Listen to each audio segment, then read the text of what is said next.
Can we tell you something? Most people won't admit. The moment you stop texting him, stop calling, stop checking in, his world shifts. At first he thinks you're just busy. Then the silence stretches. And suddenly he starts to wonder, he starts to miss, he starts to panic. Why? Because the energy he once took for granted is gone. And now he has to face the truth. You are the one holding it all together. Stay with me. Because what happens next, it changes everything. There was a woman named Alina who always reached out first. Every morning, she sent the first text. Every evening, she called to say goodnight. She was the emotional heartbeat of the connection, the one keeping the rhythm alive. If there was a silence, she filled it. If there was distance, she closed it. Her friends warned her not to do too much, but she believed in giving fully. That's how she loved, without hesitation, without pride. He was charming, responsive, but rarely initiated. She didn't mind at first. She thought maybe he just needed time, or maybe that was just how men were. But something shifted inside her one day, not because of a fight, not because he said something wrong. It was quiet, almost unnoticeable at first, a realization that her energy was being poured into a space that gave little back. She felt drained. She looked at her phone, fingers hovering over the screen, and stopped. That morning, she didn't send a message. That night, she didn't call. She went to bed with a strange emptiness, but also a whisper of strength. She had given so much of herself that she forgot what it felt like to be chosen, to be missed, to be wanted. The first day passed and he didn't notice. Or maybe he did, but didn't react. She waited, not with anger, but with curiosity. What happens when I stop showing up, she wondered. By the second day, she felt lighter. The anxiety that once gripped her chest slowly began to fade. She began to remember who she was before him. The woman who laughed loudly, danced freely, and didn't need validation from a message to feel whole. On day 3, he finally sent a short text. Hey, everything good? It wasn't much, but it was something, and it spoke volumes. She didn't reply right away. Not out of games or revenge, but because she wasn't desperate for crumbs anymore. Her silence had created space. Space for him to notice her absence. Space for her to breathe. The man on the other end of the phone started to fill the gap. Not in anger, but in confusion. She had always been there, reliable, attentive, warm, and now she wasn't. He scrolled through old messages, trying to find a clue. He reread her words, her emojis, her little notes of care. For the first time, he saw just how much she had been giving. He picked up his phone again, but hesitated. What could he say? I miss you? That felt too vulnerable. Where have you been? That might sound possessive. So instead, he waited. But in the silence, he became aware of something deeper. He had mistaken her consistency for obligation. He had thought her presence was permanent. Now, without it, he felt a discomfort he couldn't explain. It wasn't heartbreak yet, but it was the beginning of awareness. Sometimes it takes losing something steady to realize it was rare. He thought of her voice, her laugh, the way she asked about his day. Meanwhile, Alina was in a cafe alone, reading a book she used to love. She sipped her coffee, feeling more present than she had in weeks. She wasn't checking her phone. She wasn't waiting for validation. She was just being. She realized how much of her time had been spent anticipating his needs, wondering about his feelings, and neglecting her own. The silence wasn't empty. It was restorative. It gave her clarity. She hadn't lost him. She had found herself. And with that clarity came power. Not over him, but within herself. The kind of power that doesn't need attention to feel alive. On the 4th day, he called. Not a text, not a meme, a real call. Her heart raced when she saw his name, but she waited a moment. She let it ring, let herself feel it, then picked up. His voice was softer, unsure. Hey, I just noticed we haven't talked much. She smiled to herself, not out of triumph, but out of recognition, he noticed. The silence had done what words could not. It had spoken to him. Yeah, she said calmly. I've just been focusing on some things. She didn't explain. She didn't apologize. She let the space remain. He asked if she was okay. She said she was, and she was telling the truth. There was no tension, no accusation, just truth. He was used to her filling the space. Now he had to step into it. He started asking questions, trying to rebuild the connection. She listened, but didn't rush to comfort him. This was his moment to show up, to give, not just receive. For the first time, he had to lead the emotional conversation. It wasn't easy for him, but it was necessary. And in that discomfort, growth began. Sometimes people don't grow until they're forced to step up. Over the next few days, he texted more, called more, tried harder. Not out of guilt, but because something clicked. He began to see her clearly, not as the girl who would always be there, but as a woman who chose when and how to give her energy. That shift made all the difference. He respected her more, admired her more, because she wasn't asking for attention. She was commanding respect. Her silence wasn't punishment, it was a boundary, and boundaries teach people how to treat you. The dynamic changed, not because she said something, but because she stopped saying everything. There was a time she would have done anything for him, but now she realized the value in doing everything for herself. Not in a selfish way, but in a whole way. She loved deeply, and she still would, but now she would wait to see if someone deserved that love before pouring it out. That's what her silence taught her, that love should be mutual, effort should be shared, and peace should never be traded for temporary connection.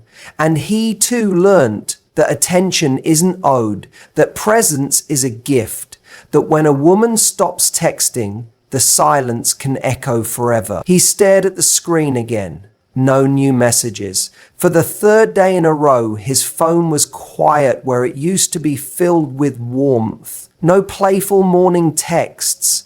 No thoughtful check-ins. No reminders that he was on her mind. At first, he shrugged it off, told himself she was probably just busy. Maybe she was tired. Maybe she wanted space. But deep down, something fell off. Not loud, just wrong. She was the consistent one, the one who never left him wondering. And now her silence was deafening, not just noticeable, it was felt. He replayed the last conversation in his head. Nothing had seemed unusual. She laughed, she asked how his day was. She even ended the call with a soft, talk soon. But now there was no soon. There was just nothing. He wasn't used to this kind of absence. He was used to being the one who got to show up late, reply slow, and still be received with open arms. But something about this quiet made him nervous. It wasn't dramatic. It wasn't angry. It was just still. And in that stillness, he started to notice a shift, not in her, but in himself. He found himself scrolling through old texts, looking for signs. Had she said something he missed? Had he dismissed her feelings without realizing it? The more he searched, the more he noticed how much she had been carrying. She was always the one asking how he was, always checking in, always giving. And him? He replied, he accepted, but he rarely gave back in equal measure. Her silence wasn't just an absence, it was a reflection. A mirror held up to him, showing the imbalance that had always been there, but he had been too comfortable to see it. He realized something. He had confused her consistency with certainty. He assumed she'd always be there, always available. But now that she wasn't, he had to face a question he had long ignored. What was he actually contributing to this connection? It wasn't that he didn't care, he did, but he never showed it the way she did. And now, stripped of her efforts, he had to reckon with how little he had invested. The mirror was clear, brutal, and honest. He didn't like what he saw, because deep down, he knew if everyone gave like him, there would have been no relationship at all. The hardest part wasn't the silence, it was the truth it revealed. He hadn't been a bad person, he hadn't been cruel, but he had been passive, emotionally passive. He had coasted while she carried. And now that she had stopped calling, stopped texting, he felt the weight of that passivity. It wasn't fun. It wasn't empowering. It was hollow. And in that hollow space, the truth whispered loud enough for him to hear. You don't miss her because she's gone. You miss her because now you have to show up and you don't know how. He looked at his phone again, thumb hovering over her name. What do you even say in moments like this? Hey, been thinking of you. Where'd you go? None of it felt enough. None of it matched the weight of the silence. He realized now how much he had relied on her to create closeness, to bridge distance, to make things okay. Now that she wasn't doing the emotional work, he felt like a stranger in his own relationship. And the irony? She hadn't even ended it. She had just stopped reaching out. And it was enough to unravel him. In that unraveling, something else began to grow, understanding. He began to feel what she must have felt, the fatigue, the emotional exhaustion, the ache of always wondering if she mattered as much as she made him feel like he did. He realized how much effort it takes to be the consistent one and how little he had acknowledged it, not just with words, but with action. Now, he didn't want to reach out just to end the silence. He wanted to reach out because for the first time, he understood her. Not just her silence, but everything that came before it. He picked up his phone again, not to send a meme, not to ask if she was mad, but to say something real, something vulnerable, something that required him to stop hiding behind casual and start being honest. He wrote, I realized how quiet it's been, and I think I've been taking your presence for granted. You've always shown up, and I haven't matched that. I just wanted you to know, I see it now. I'm sorry. He didn't know how she'd respond. But he wasn't writing for a reply. He was writing because the mirror had finally done its job. And on the other side of that silence, she saw the message. She paused. Read it once. Then again, she felt the shift in tone. The presence of honesty instead of expectation. She wasn't angry anymore. She had moved past that. What she felt now was something simpler. Validation.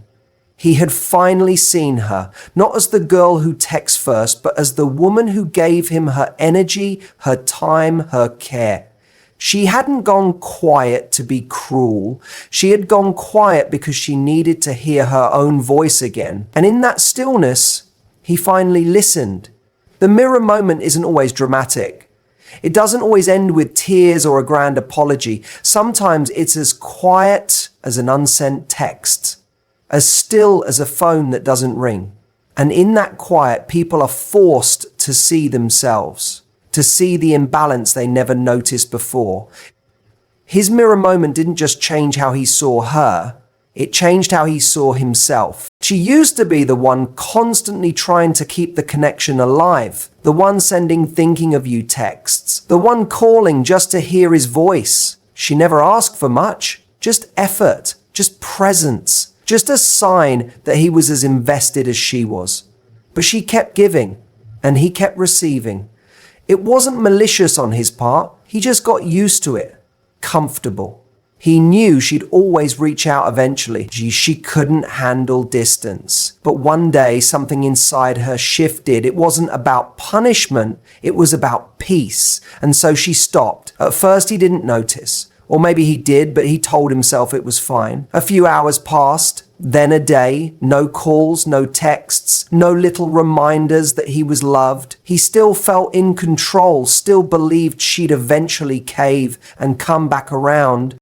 But this time was different. She wasn't sitting by the phone. She wasn't staring at his stories, hoping for attention. She was rebuilding her sense of self. She was shifting her energy back to herself. And in that shift, something powerful began to happen, not just in her, but in the dynamic between them. He began to feel uncertain. For the first time, he didn't know where he stood. He reached for his phone out of habit, then stopped himself. Why hadn't she texted? Why hadn't she checked in? The stillness felt foreign, a little bit cold, but more than that, it felt significant. And that's when it hit him.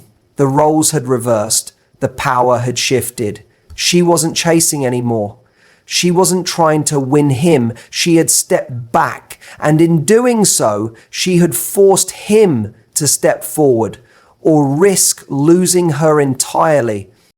He started checking his phone more, scrolling through their old conversations. He noticed things he had never really paid attention to before. How often she initiated, how many kind messages she sent, how little effort he had actually returned. He realized how one-sided things had become. And now that she wasn't closing the gap anymore, he had to decide, was he willing to close it himself? That question felt heavy because for the first time, he understood that relationships don't thrive on comfort, they thrive on contribution. And he had been contributing very little. She wasn't being cold, she was being clear about what she needed, clear about what she deserved. And that clarity forced him into a choice. No more gray areas, no more assumptions. He was either going to step up and meet her halfway, or he was going to stay stuck in his comfort and lose her. That's the thing about people who stop chasing.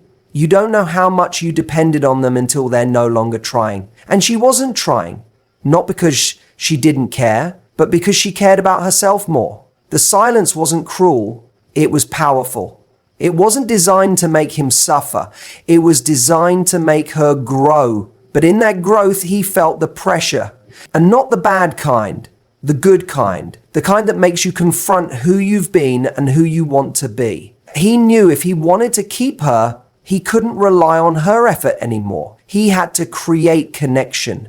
He had to initiate. He had to lead. That shift in power wasn't about control. It was about balance. And now the balance was finally being restored.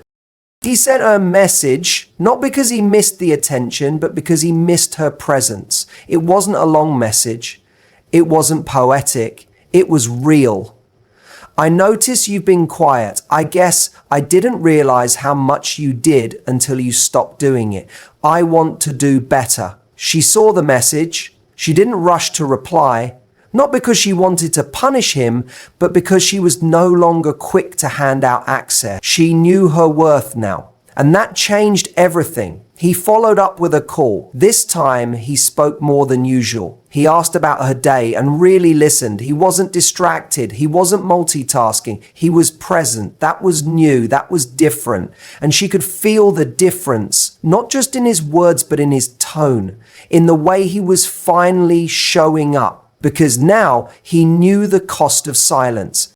He knew what it felt like to be the one waiting, wondering, hoping. And that experience had humbled him, had awakened something in him, something real. Over the next few days, he kept showing up, not in grand gestures, but in consistency. He didn't just say he cared, he started proving it. She still took her time, still moved carefully, but she noticed. The shift wasn't just in him, it was in the whole dynamic. Because when she stopped chasing, she created a vacuum. And in that vacuum, he either had to grow or let go. He chose to grow, not just for her, but for himself. Because he didn't want to be the kind of man who only tries when he's afraid of losing something. The dynamic was different now. Not imbalanced, not uncertain, but healthier. more intentional, because she had stopped handing out her energy like it was infinite. And he had started realizing that real connection isn't about who texts first, it's about who shows up consistently. That's what happens when a woman stops calling, stops texting, stops chasing. It's not a game, it's a shift. And in that shift, the man either rises or fades. And if he rises, it's not because she forced him to, it's because her silence revealed what words never could. She didn't slam the door, she didn't block his number. She didn't send a dramatic goodbye message filled with ultimatums. She just disappeared. Quietly, intentionally. At first, he didn't even notice. A few hours passed, then a day. No good morning text, no comment on his latest post, no subtle signs of her attention. The silence was soft, not aggressive, but it carried a weight he couldn't explain. Something inside him stirred, but he brushed it off. She's probably busy, he thought. But what he didn't know was that her silence was not temporary. It was a choice, and it was about her, not him. She didn't leave because she didn't care. She left because she finally realized she mattered too. For too long, she had poured energy into someone who never truly matched her. Not just emotionally, but with consistency, with presence, with genuine effort. She didn't need him to be perfect. She just needed him to try, and try consistently. But he didn't. He took comfort in her constant availability. He relied on the fact that she'd always show up, even when he didn't ask her to, even when he gave her crumbs. And when she stopped showing up, he lost his sense of control. There's something terrifying about someone who used to care so loudly, suddenly becoming quiet. He started to notice the absence in small ways. The songs she used to send him, the reminders about his appointments, the jokes she used to make to cheer him up, all of it vanished. And in that space, he began to realize something painful.